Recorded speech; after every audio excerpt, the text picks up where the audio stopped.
Bienvenidas y bienvenidos a esta segunda entrega de la serie de minicursos El Mundo de Arte.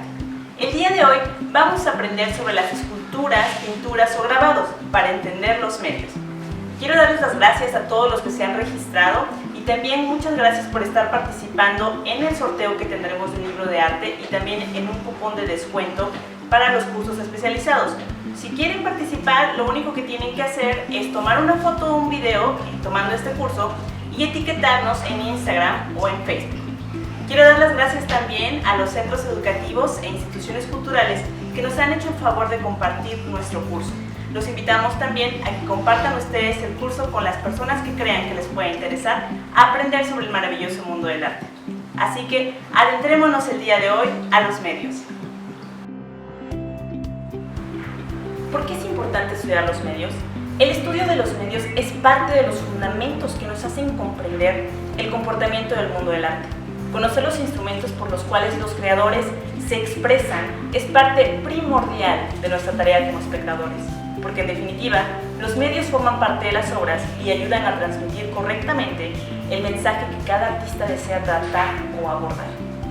El estudio de los medios nos ayuda a conocer el por qué las obras de arte alcanzan ciertos precios, el tiempo que tardan los creadores en sus procesos e incluso su conservación.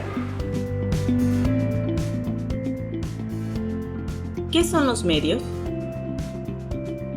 Se entiende por medio al material del que está hecho el objeto de arte. Incluso una definición más amplia es que el medio es la distinción entre las artes bidimensionales, tridimensionales, mixtas y efímeras. Las artes bidimensionales incluyen pintura, dibujo, artes gráficas y fotografía.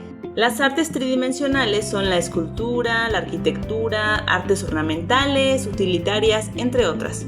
El medio mixto incluye categorías como el collage, el ensamble, en las que la superficie bidimensional se construye a partir de elementos que no están pintados, como trozos de papel o metal, o prendas de vestir. Las artes efímeras incluyen categorías como el arte escénico, el land art, entre otros, como vimos en el curso anterior, todos los cuales tienen un aspecto temporal en el sentido en que la obra de arte es visible durante un tiempo finito y luego desaparecen para siempre. En este minicurso vamos a centrarnos en la pintura, escultura y grabado, puesto que son fundamentales para entender otras manifestaciones artísticas. Es importante conocer estos medios porque su comprensión nos servirá para entender los siguientes minicursos, sobre todo para nuestro ejercicio de apreciación de arte. Comencemos atendiendo el universo de la pintura. La pintura es una de las expresiones más antiguas dentro de las bellas artes.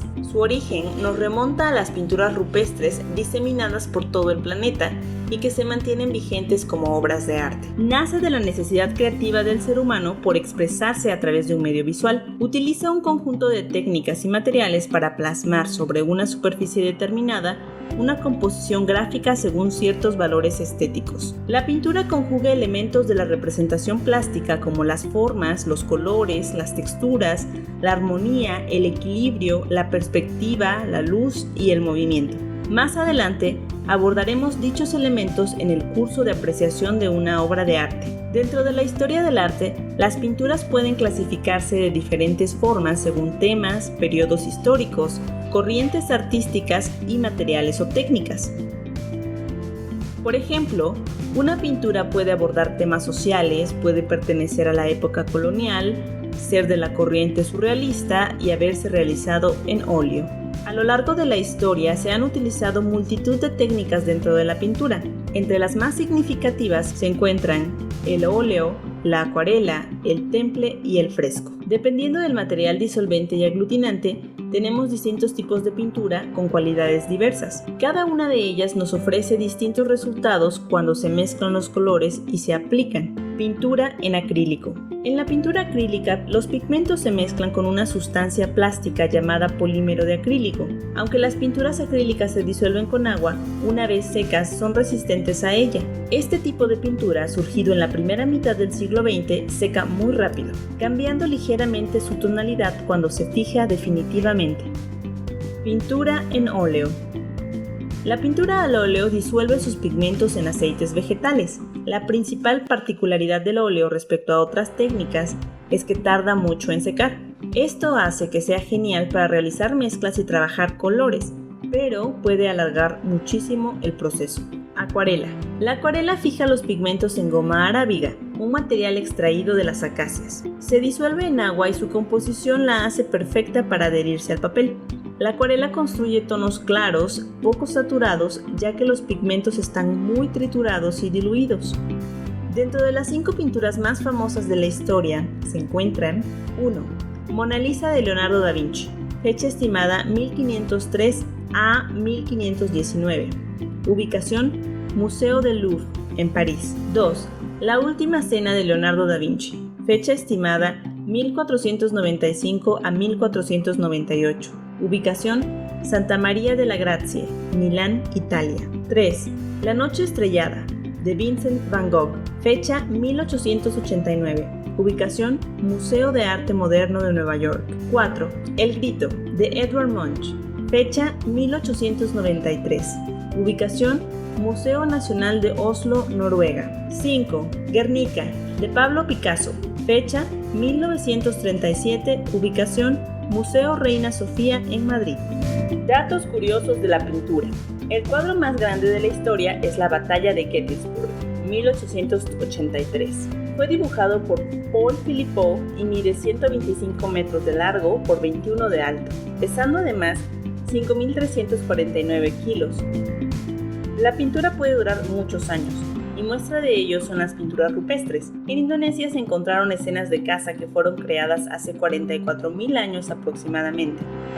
La pintura más cara de la historia, Salvator Mundi, de Leonardo da Vinci, fue subastada el 15 de noviembre del 2017 por $450 millones. El Jardín de las Delicias del pintor holandés El Bosco es la pintura que contiene más personajes. En el tríptico hay más de 450 personas y muchos animales reales y ficticios. Puedes ver la obra en el Museo del Prado en Madrid, España. Escultura. Conozcamos el mundo de la escultura. ¿Qué es la escultura? Arte tridimensional realizado por una variedad de medios. En breve, podemos decir que se utilizan 4 procesos básicos: el tallado, modelado, fundición y construcción. ¿Por qué es importante? La escultura se ha convertido con el tiempo en una de las formas de arte más universales y sobre todo duraderas. Tallado. El tallado es una técnica escultórica que implica el uso de herramientas para dar forma a una figura o patrón, cortando, cincelando o raspando un material sólido como por ejemplo piedra, madera, marfil o hueso. Los artistas que tallan realizan un proceso de quitar, es decir, conforme tallan el material, la dificultad está en no cometer errores o ver la forma de enmendarlos. Modelado. El modelado es un proceso escultórico aditivo, es decir, que los artistas van añadiendo el material conforme van construyendo, a diferencia del tallado donde se raspa o quita el material. Esto significa que él o la escultora moldea un material blando como la arcilla, cera, plastilina, barro o yeso, por ejemplo, para construir una forma o figura. También, a diferencia del tallado, los materiales blandos se van modificando conforme se trabajan, de tal suerte que se pueden añadir o quitar. El proceso del modelado a menudo es el primer paso en la creación de una escultura, como lo veremos en el siguiente proceso. Fundición. La fundición implica hacer un molde de la escultura a partir de un modelo, como vimos en el proceso anterior, y luego verter en el molde el material en su estado líquido, como por ejemplo el metal fundido, resina, plástico, caucho o fibra de vidrio. Este proceso además permite producir más de una pieza a la vez, lo que posibilita a los artistas crear ediciones de una escultura. Construcción y ensamble. Como vimos en el curso anterior, el arte moderno trajo nuevos cambios a la forma en la que se hacía el arte, y la escultura sin duda tuvo un gran cambio. La escultura se construye o se ensambla. Un pionero de esta técnica fue Pablo Picasso y sus construcciones cubistas. Se usan materiales no tradicionales, reciclados o mezcla de los mismos. Para crear una escultura se ensamblan estos materiales. Hoy en día, los artistas han utilizado técnicas que incluyen doblar, pegar, coser, soldar, atornillar, tejer, etc., para construir esculturas de una amplia variedad de materiales y objetos. Breve recorrido histórico. Durante las primeras civilizaciones, la escultura ha tenido un lugar fundamental en ceremonias y prácticas religiosas. Esto se puede encontrar en esculturas de todo el mundo. Hay esculturas tan diversas como la Venus de Begrat-Ram, que es considerada como la escultura más antigua que se ha descubierto, aunque aún se debate si es solo una piedra con esta forma o si es en realidad la escultura más antigua del planeta. Otros ejemplos son la monumental esfinge egipcia o también las esculturas de oro, piedra, jade, hueso y diversos materiales de la era precolombina. Más tarde, en la antigua Grecia, los escultores comenzaron a alejarse de la creación de elementos puramente espirituales hacia un intento de capturar el cuerpo humano.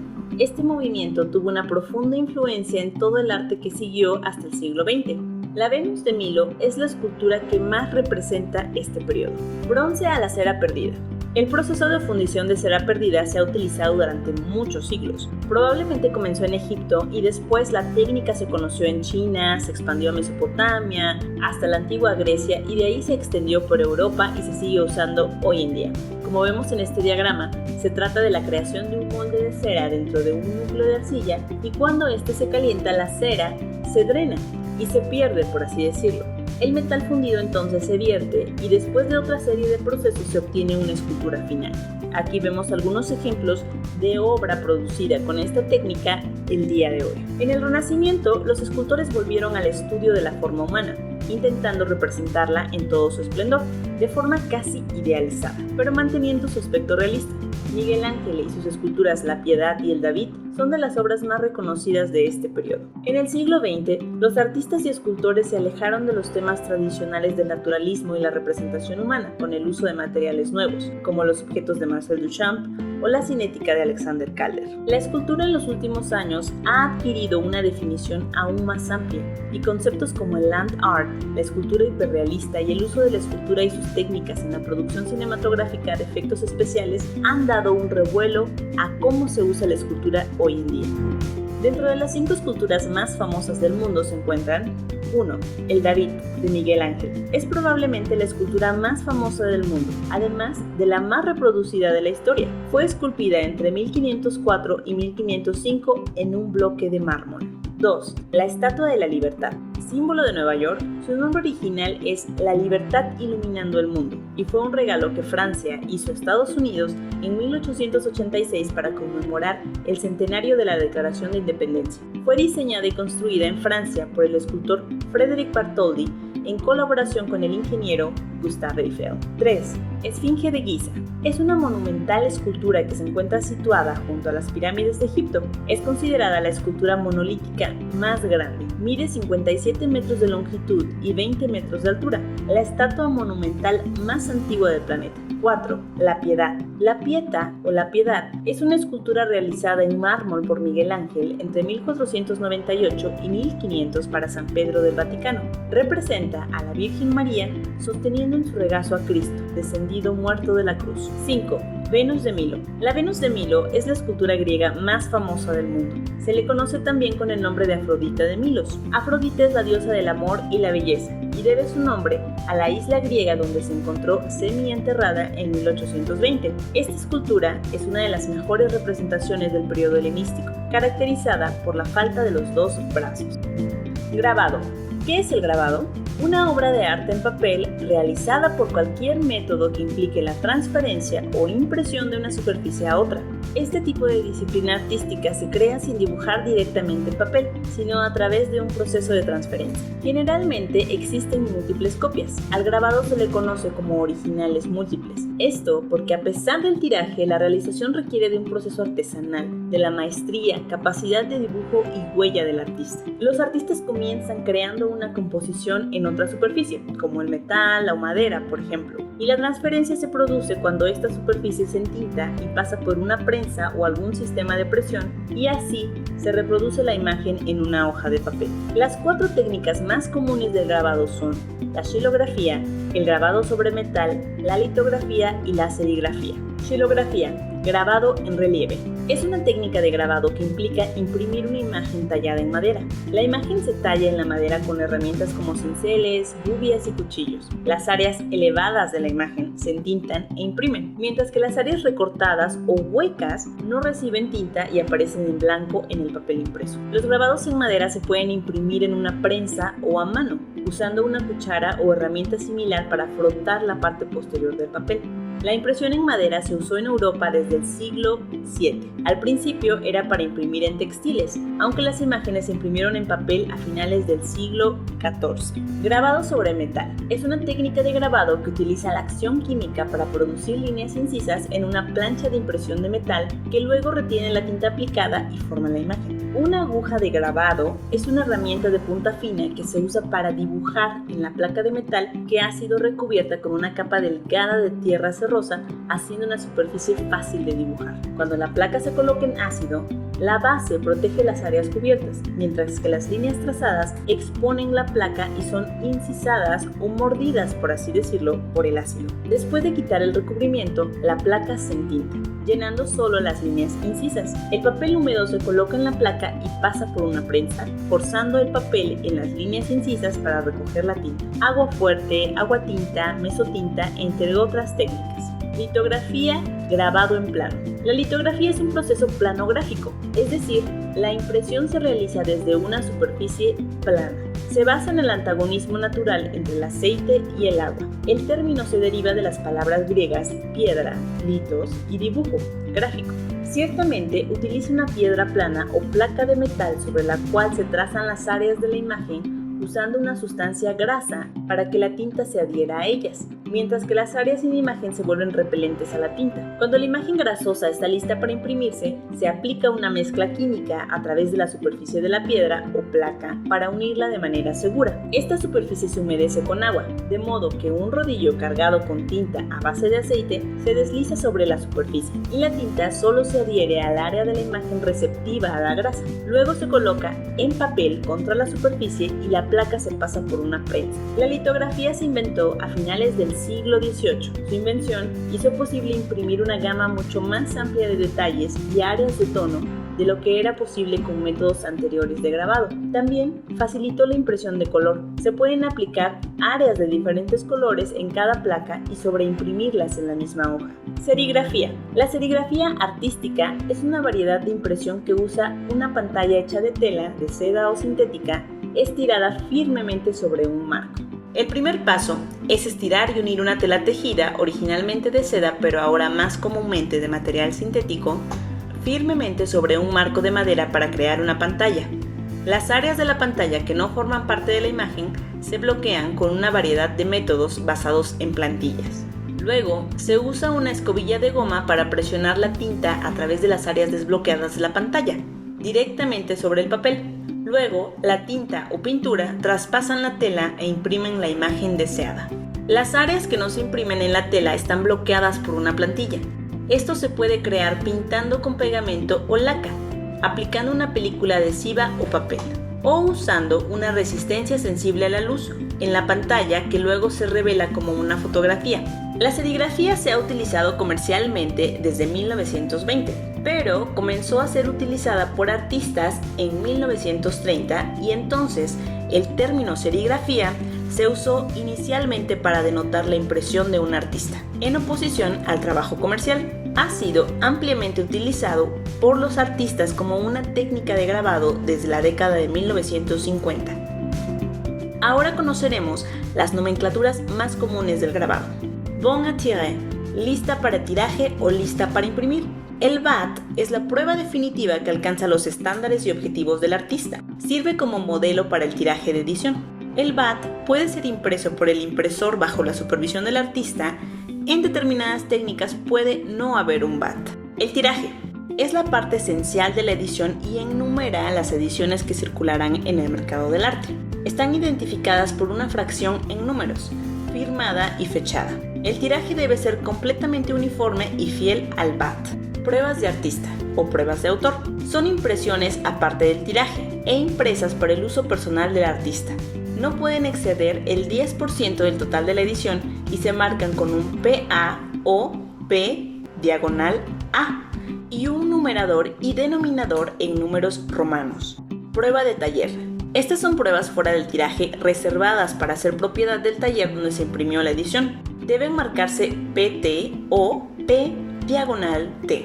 Generalmente, el taller conserva al menos una prueba de cada edición impresa.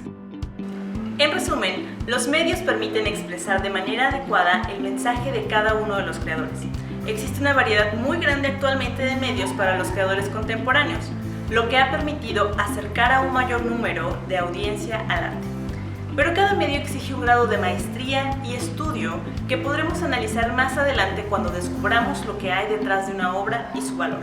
Los invitamos a nuestro siguiente minicurso, El Mercado del Arte.